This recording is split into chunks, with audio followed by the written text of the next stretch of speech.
Assalamualaikum warahmatullahi wabarakatuh. Wadia balad ATE official di mana wae ayana. Alhamdulillah wa syukru ala ni'amillah. Kalayan diwuwuh ku qobul anu maha agung, dibarengan ku pang ijabah anu maha kawasa. Diiring ku kadeudeuh kanyaah Gusti anu maha suci, urang ayeuna dugi kadanget ayeuna masih keneh tiasa ditepang dangukeun deui dina acara anu matuh kamemet urang sadayana, nyatana dina pagelaran dongeng Sunda jejer carita carios enggal pamiharsanya anu judulna Kasarung Kamangsa Kalarung gitunya. Ieu sambari ngantosan dongeng Iblis Jatuk Rawarontek, urang selang heula ku dongeng Kasarung, buah karyana ti Kang Ian Aditya ti Palihan Rancah Ciamis. Kangge Kang Ian ngahaturkeun rewunuhun laksa ketik kabingahan, rehna parantos ngintunkeun naskah sakaligus ngawidian mamang kangge medar ieu dongeng dina tepas ATE official ieu. Atuh ngarah teu nyangkolong tingkana waktos sumangga ayeuna mah urang kawitan dongeng enggal judulna Kasarung Kamangsa Kalarung bagian kahiji. Kumaha jejerna ye carios sor cikopina, betot simbutna, pagahan heula tali kolorna, bisi morosot, merezel, morozol, uzel-uzelan di tengah jalan. Tumpak, dung dung, tes.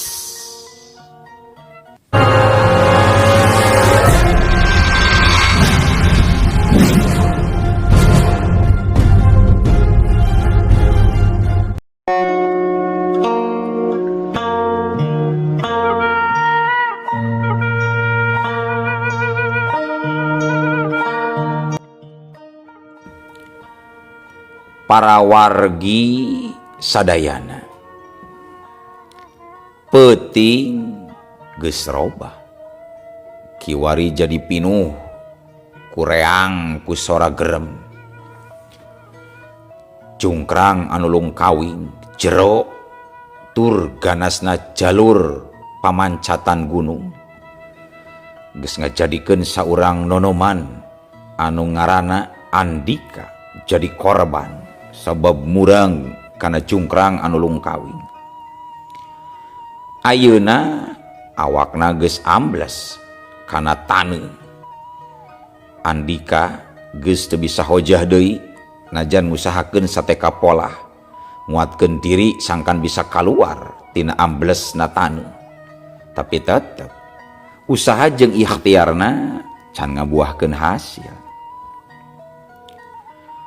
Samentara eta sora angin peuting kadenge ngaguruh siga sora makhluk siluman keur pesta pora. Kayaana jadi tiiseun geueuman karasa siga cangkraman leungeun-leungeun siluman anu ngawasaan handapeun jungkrang. Peuting harita keleber kata enjo ahiji manuk gagak hiber muter-muter di luhur poekna peuting. Panon eta gagak beureum melongsekeut ka arah Andika anu geus ambles kana taneuh jungkrang. Tina pamatuk eta gagak kaluar suara tarik naker siga keur ngagero jeung ngabejaan kasakumna pangeussi gunung larangan. Telila tina sora tarikna manuk eta gagak hideung eta ngapung gancang ke arah Andika anu geus teu walakaya kapiuhan. Treup eta manuk gagak teh euntreub. Geus euntreub dina awak Andika, manuk gagak eta jiga mariksa sakujur badan Andika sedangkan pamatukna mimiti macokan unggal bagian awak Andika. Saterusna manuk gagak teh tuluy nenggak ka langit bari ngaluarkeun sora rada serak. Langit anu satadina poek mongkleng ujug-ujug ngaluarkeun kilatan cahaya bodas. Cahayana nyilaukeun siga nurut kana parentah si gagak. Hush, berasat. Cahaya ti langit nyamber. Seru. Sarta cahayana langsung mubus asup sumerep kana awak Andika anu keur ngagoler kapiuhan. Manuk gagak geleber terus siber deui. Celek. Tuluy entrep dina batu hideung anu ngajulang siga tumbak. Sementara mata beureum eta gagak tetep ngawaskeun ka Andika anu ngalempreh tempes-empes. Teu lila sanggeus cahaya kilatan mubus asup kana sakujur awak Andika. Sacara ajaib Andika mimiti gerak kulisi manehna hudang laju leungeunna ngabersihan taneuh anu narempel dina awakna. Matana melong ka kenca jeung ka katuhu. Pikiranna kacau sabab anu katingalina ngan ukur poek jeung poek. Laju dina jero hatena ngagerendang leutik. Astagfirullah. Nanaon anu geus kajadian? Di mana ieu aing? Nah sagarana jadi poek kieu aneh. Di mana ieu aing? Andika harita ngagarawan sirah bari nyobaan nginget-nginget kana kajadian anu geus karanapan ku dirina. Tepati lila gebeg Andika ngarenjag bari satengah ngagorowo. Ai mun teu salama kapan aing teh ragrag kana jungkrang anu lungkawing.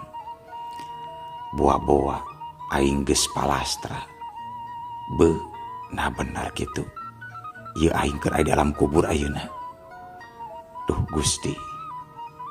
Abdi bener-bener geus maot ieu Gusti. Tidinya Andika ngan bisa nyarita bari setengah ngagorowo pasrah sumerah kana kaayaan anu nimpa. Maena laju sujud bari neuteup poekna peuting anu pinuh ku teu kapastian.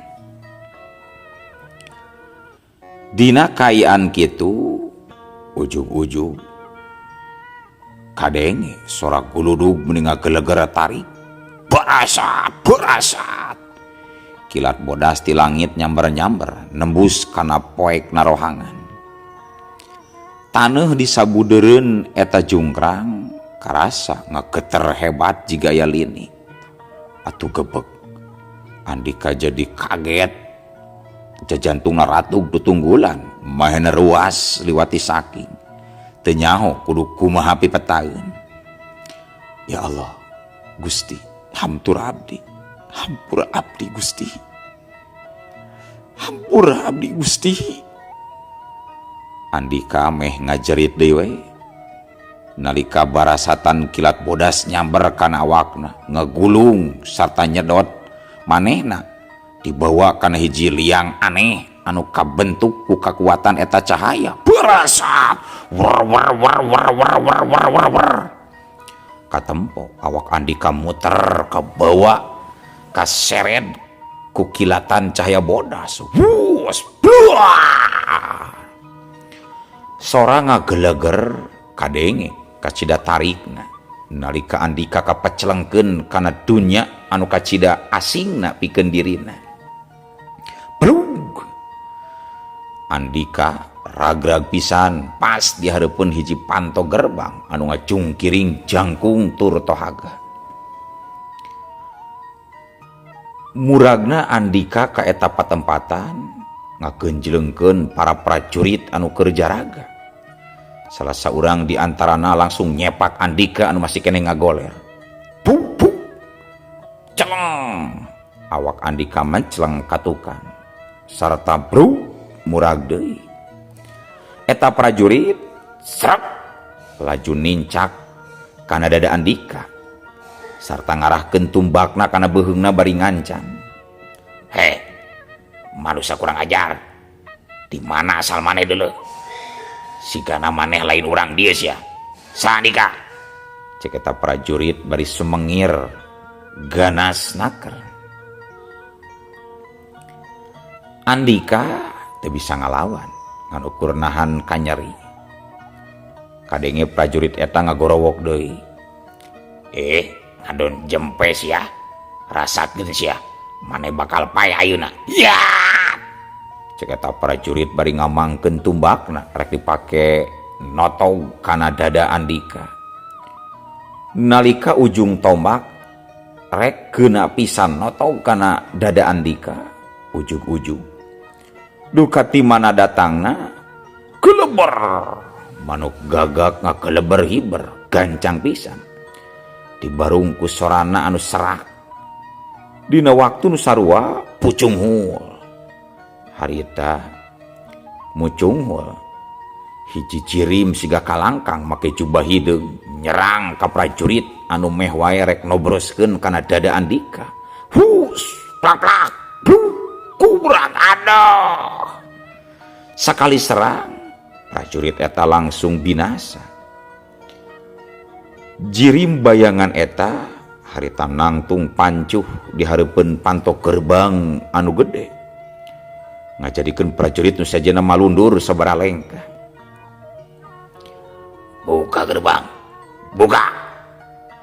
Pastikeun jalma ieu sing asup ka jero gerbang.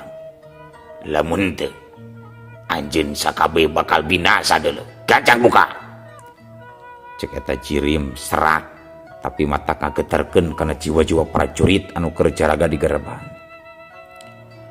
Kalayan teu talangke deui alatan ngarasa sieun ku jirim anu serak. Para prajurit buru-buru muka gerbang anu sakitu badagna. Brai. Panto gerbang dibuka. Nalika gerbang kabuka, Andika ningali dunya aneh. Tapi kaya anak endah pisan matak pikabetaheun. Imah-imahna imah zaman iraha boa, tapi kaayaanana sigrong ngajajar rapi. Walungan leutik caina herang ngagenyas, caina ngocor di antara taman-taman asri nu aya di sisi-sisi imah-imah anu ngajejer rapi. Andika ngan ukur melong, colohok bengong, colohok nembang kadu, colohok mata simeuteun, meh teu percaya kana tetenjoanana. Manehna yakin dirina geus maot, sarta ieu tempat anu kadeuleu ku dirina teh alam akhirat anu sok kadenge nalika ditepikeun ku para pemuka agama di dunia. Malah disangka ku dirina eta tempat teh patamanan surga. Sabab caina curcor bari katempo imah meuni baleres jabar rapi. Andika malong ka jirim kalangkang anu masih ngalayang. Dina hatena ngagerentes. Boa-boa ieu makhluk teh malaikat meureunana.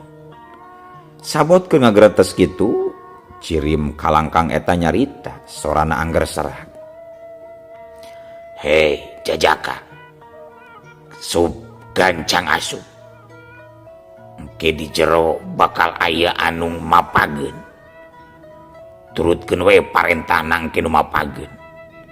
Tugas kuring ngan nepi ka dieu ngajak anjeun. Sok geura asup.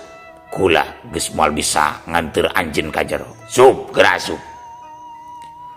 Sanggeus kitu les eta cirim juga kalangkang teh ngiles. Sedangkan si manuk gagak tetap ngawaskeun.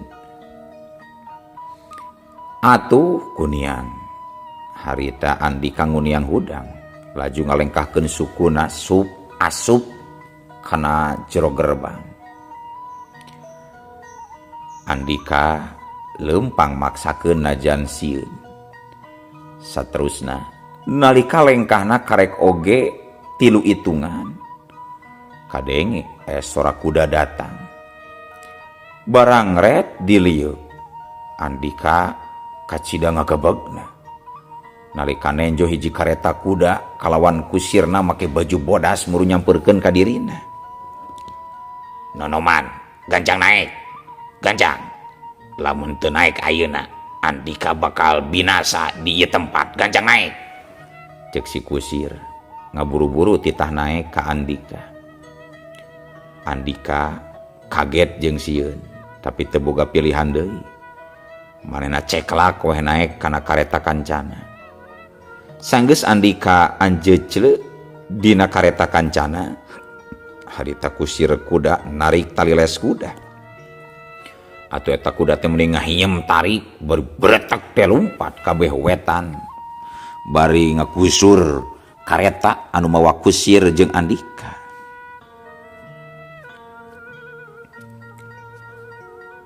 Para wargi sadayana dina hiji poe nalika panon poe mimiti mucunghul ti beh wetan kadenge manuk-manuk recet di sarada bari pating araclok tina dahan hiji kana dahan anu sejen ngabagiakeun segerna hawa isuk-isuk. Sementara eta kareta kuda anu mawa Andika ngabretek lumpat laju gancang ka nuju ke arah wetankeun. Teu lila eta kuda teh nepi ka hiji jalan leutik nu aya di tengah-tengah pilemburan. Jalma-jalma nu aya di eta pilemburan kabeneran keur lalajo jeung keur ngalanglang lalar liwat di dinya. Katingali kabeh neuteup pinuh ku kapanasaran ka Andika. Utamana nalika maranehna ningali lambang kembang malati anu nempel dina jandela kareta kuda. Kabeh pada kapuseur kapusat ningali kadinya. Tapi kusir kareta kuda siga teu paduli kana perhatian jalma-jalma. Manehna ngan ukur melong ka arah Andika anu keur cicing bingung. Kadenge kusir kareta kuda tuluy tumanya. Hei Jajaka, namaneh apal? Ayeuna maneh keur di mana? Andika ngan ukur melong heran. Tuluy ngagelengkeun sirahna, ngagidegeun sirahna bari ngawalon. Ki kusir anu dipihormat. Sigana anjeun teh keur heureuy. Kumaha mungkin ayeuna kuring apal aya di mana? Anjeun menang tugas pikeun mawa kuring. Ayeuna kuring tumanya ka anjeun. Ieu teh alam naon sabenerna? Kuring mah teu apal keur aya di mana. Kuring ingat waktu ragrag kana jungkrang anu lungkawing dina raga rek naik gunung. Ayeuna kuring rek dibawa ka mana Ki Kusir? Nah bener kuring teges binasa sarta ieu teh alam baka alam kalanggengan. Eta kusir katempo seuri nalika Andika malik tumanya ka manehna teh. Halus pisan pananya teh we. Yeuh Jajaka, sabenerna ayeuna maneh teh can maot deuleu. Jeung deui ieu alam teh lain alam kalanggengan siga nu disangka-sangka ku Andika. Ayeuna Andika aya di Margapura. Margapura. Naon Margapura teh? Ari Margapura teh nyaeta hiji nagri dina taun 1200 tahun kalarungan. Gebeg Andika harita kacida ngagebegna kaget nalika ngadenge katerangan kitu ti Ki Kusir kuda. Hah? Kumaha? Nagri 1200 katukang. Na teu salah anjeun nyarita teh Ki Kusir. Ulah heureuy Ki Kusir. Kumaha caritana kuring bisa nepi ka dunya siga kieu? Andika kacida kagetna. Meh ampir we maena luncat tina kareta. Kusabab teu percaya kana omongan Ki Kusir kuda. karasana mustahil jeung teu asup akal lamun manehna ngadon ngalantok ka alam 1200 tahun kalarung. Ki Kusir seri tarik bari melaong ka Andika nu katenjo geumpeur. Kuring mah teu heureuy deuleu jajaka. Coba ayeuna tuh perhatikeun ku ilaing. Jalma-jalma di luar nambaranana sarua jeung jalma-jalma di dunia maneh kiwari. Engke oge maneh bakal nyao nah habisan nepi ka dieu. Kege bakal nyao sorangan deuleu jajaka. Andika ngan ukur bisa neureuy ciduh. Aliran getihna karasa beku, pikiranna kacida kacau. Gusti, sabenerna naon anu keur kajadian teh Gusti? Kunaon bisa kieu? Kunaon abdi tiasa kasarung ka alam anu jauh tina mangsa abdi Gusti?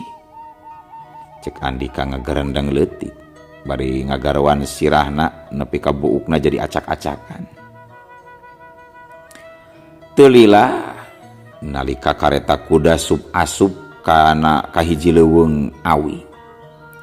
Ujug-ujug dua kuda nu narik kareta teh jadi ngaringkik ngahiem tarik.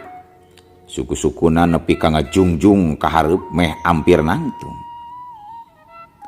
Andika kacida kagetna, tapi Ki Kusir tetep tenang bari panonna seukeut melaong ka palabahareup.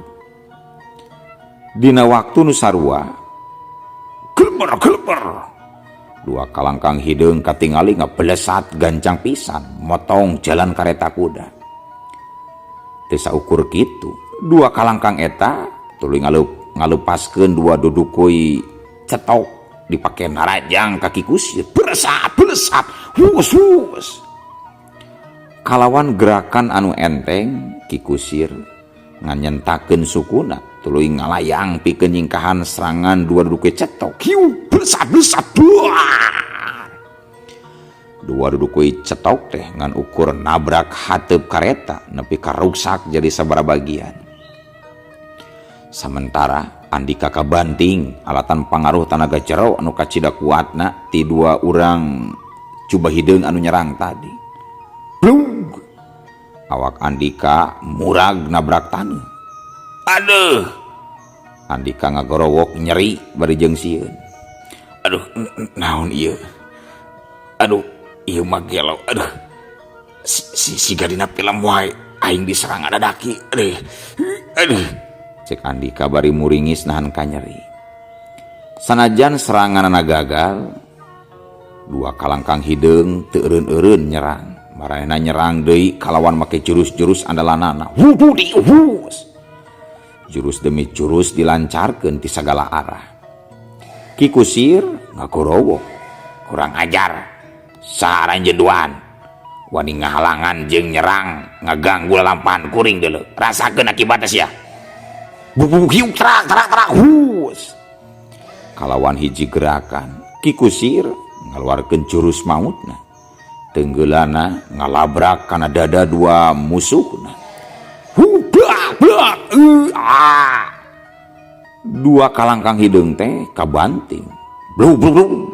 Laju murag nabrak rungkun awi nepi ka parotong rarebah. Panon eta dua kalangkang ngagelik pinuh ku amarah. Nalika ningali Ki Kusir ngalayang di hareupeunana. Saaran jenduan cucunguk. Kurang ajar sia. Wani ngahalangan kana lampahan kaula sa. Cek Ki Kusir. Eta dua kalangkang ngagerem tuluy nyarita. Kami dua pangawasa di leuweung awi ieu sia. Kami mangrupakeun dua iblis wetan. Sakisanak. Nakisanak ti nagri Margapura. Nalika ngadenge ngaran dua iblis wetan, Ki Kusir rada ngerungkeun tarangna siga keur nginget-nginget. Teu lila Ki Kusir nyengir sinis. Oh, jadi laing teh dua iblis anu sok nyieun karusuhan di Margapura. Aduh, kabeneran pisan atuh. Kula tuh kudu capek-capek neangan. Ayeuna ilaing datang sorangan pikeun nyerahkeun nyawa. Wanokeun kula Wirapati utusan ti Margapura deuleu. Kedua iblis wetan ngakerem. Huntuna kekerot nahan amarah. Wawalak sial, Kisanak bakal nanggung balukarna. Serta kami duaan bakal ngarampas segala harta nu dibawa ku Kisanak sia. Sanggeus ngomong kitu, dua iblis wetan tuluy ngakorowok bari ngacorelat. Hudud ya. Dua iblis wetan ngeluarkeun pedang masing-masing nyerang bebarengan. Pedangna pating belesat ti luhur ti handap, tuluy ti gigir jeung hareup langsung narget kana jantung Ki Kusir. Gerakanana kacida cepetna nepi kanu katingali teh ngan kilatan cahaya bodas tina eta pedang. Ki Wirapati sadar kana bahaya nu ngancam, manehna teu lalawora. Nalika dua pedang datang, manehna nahan ku jurus 1000 leungeun dewa. Hiat hus. Dina sakedapan leungeun Ki Wirapati siga jadi rebuan nahan unggal serangan pedang. Gerakan Ki Wirapati kacida lincahna jeung gancang. Jurus 1000 leungeun ngajadikeun dua iblis kacida kasusahan. Sanajan ngan ukur ngagunakeun leungeun kosong, kekuatan jeung kacepetan seranganana sampurna, ditambah tanaga jero tingkat luhur, jadi kakuatanna matak pikasieun pikeun dua iblis wetan. Bener pisan. Dina hiji kasempetan tenggelan Ki Wirapati ngahantem kana pigelangan leungeun dua iblis wetan. Hiu plak-plak deus. Celeng-celeng. Pedang dua iblis wetan maceleng tina cekelanana. Cerep-cerep. Laju murag narancerep kana taneuh. Saacan sadar, leungeun Ki Wirapati nyusul tepus ngahantem kana dua dada iblis wetan. Hiu plak-plak deus jelebet duk. Dua iblis wetan kabanting deui laju burusut nabrak tangkal awi nepi kararungkan. Dua iblis ti wetan ngacerit nalika tenggelan 1000 leungeun dewa geus hasil ngajadikeun maranehna duaan kabanting. Ngagubrag ngalang taneuh. Duanana ngaluarkeun getih kintal dina sungutna. Sial. Wirapati, kami bener-bener bakal ngadu jiwa jeung ilaing sia Wirapati. Amarah dua iblis wetan geus teu kabendung deui. Maranehna teu nyangka bakal tumbang ngan ukur ku dua jurus wungkul. Panon beureumna pinuh ku aura pikasieun. Durga, sigana urang kudu ngaluarkeun jurus pedang setan jeung ajian iblis sambar nyawa deuleu Durga. Cek salah saurang iblis wetan bari malaong ka baturna anu beungeutna pinuh ku kajahatan jeung kabengisan. Hade Ranu hade. Hayu urang binasakeun ieu si Wirapati euy. Cek Ki Durga bari nyengir bengis. Sementara Ki Wirapati waktu ningali dua musuhna geus ragrag ngan nyengir ngahina bari nyarita. Hei, iblis tengik. Nah ilaing masih boga niat pikeun ngalawan kaula atau mending indit ulah rek ngaganggu deui kasing sawai anu liwat ka ieu tempat teh. Pikeun dua iblis wetan tangtuna caritan eta jadi hinaan anu teu kaampeuh pikeun maranehna. Leuwih hade paeh tibatan kudu nahan ka era lamun eleh ku Ki Kusir alias ku Ki Wirapati. Kalayan sakabeh kakuatan, dua iblis wetan harita nyerang deui ngagunakeun jurus pedang setan anu dikombinasikeun jeung ajian iblis sambar nyawana. Barasa balukarna lain ngan ukur manusia, malah jin oge pasti kabur lamun yang hareupan dua ilmu iblis etana. Tapi hanjakal sabab kiwari nu disanghareupan ku dua iblis wetan teh lain jalma sabongbroy. Tapi Ki Wirapati anu kasaktianana kawentar ka saantero nagri. Khusus sabetan pedang dua iblis wetan luar biasa ganas. Malah najan ukur ku sambaran angina wungkul, tangkal-tangkal anu kakeunaan geus raruksak raruntuhan. Nyang hareupan serangan model kitu, Ki Wirapati tetep nahan ku jurus 1000 leungeun dewana. Tapi ayeuna mah dibarengan ku tanaga jero anu leuwih ditingkatkeun. Sanajan kitu eta lain ilmu nu bisa dianggap enteng. Dua iblis wetan gerak jigjag nyabetkeun pedang ti sagala arah. Bari leungeunna ngadorongkeun, bari dua leungeunna ngadorongkeun dua kekuatan kalayan lajuna luar biasa, ngaluarkeun ajian iblis sambar nyawa. Hus harita dua cahaya beureum ngabarasat kaluar dina dua leungeun iblis eta. Tapi nalika kayaan keur kitu, atuh ari ujug-ujug eueuh waktosna kabujeng see wadia balad ATE official keun atunya. Ye dongeng teh urang cekapkeun we heula dugi ka dieu. Insyaallah enjing pageto baris dilajengkeun deui. Atuh ku kitu ku kieuna mamang saja amit mungkur amit mundur ti payuneun para wargi sadayana. Hayu ah. Assalamualaikum warahmatullahi wabarakatuh.